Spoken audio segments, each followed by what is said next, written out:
How's it going, guys? I hope you're having a great week so far. This week in our 5 for 5s, we're talking about work or our vocation and how faith connects to that part of our lives.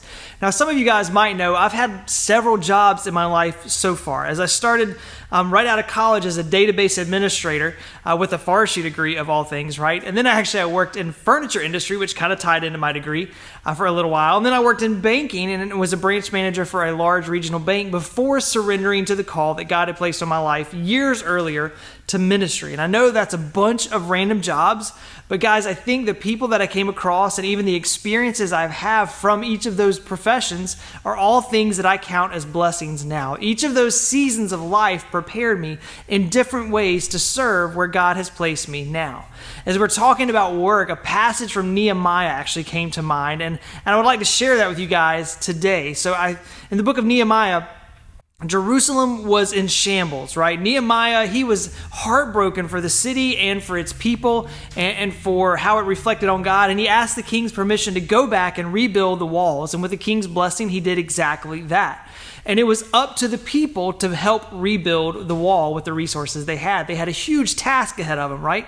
But God had already prepared the provision and the leadership for that task. And some of the other countries that were in the area saw the building project and they started causing issues. They started causing problems. And so Nehemiah 4:15, we read this: "When our enemies heard that it was known to us and that God had frustrated their plan, we all returned to the wall, each to his work. And from that day on, half of my servants worked on construction, and half held the spears, shields, bows, and coats of mail.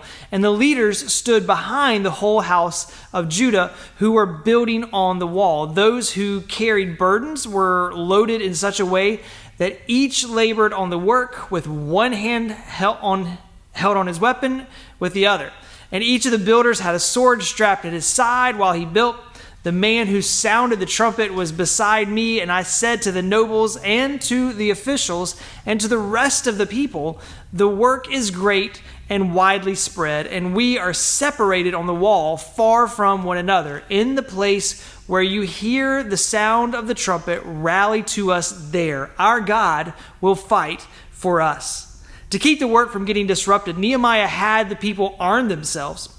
The work was so important and the enemies were so determined to stop it that a pretty drastic course of action was the only thing that would work and that was put into place. Everyone working on the wall would be armed, right? And if you were carrying building supplies in one arm, you'd actually carry your sword in the other the whole time.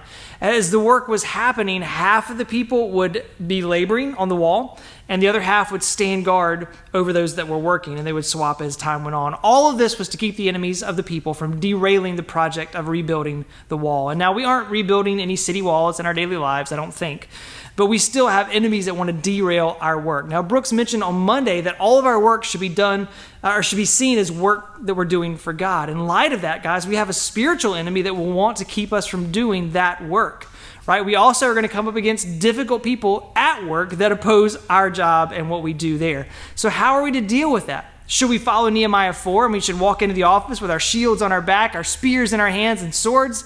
Probably not a great idea, right? More than likely, you're going to get a visit from security if you try that. But, guys, we can be prepared for the opposition that we know is coming our way.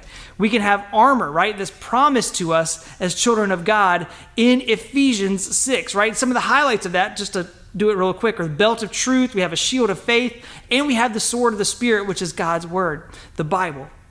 When you face opposition at work, guys, know that God is already working ahead of you in that opposition. Be prepared, be strong, and know that God is going to fight for us, just like Nehemiah said.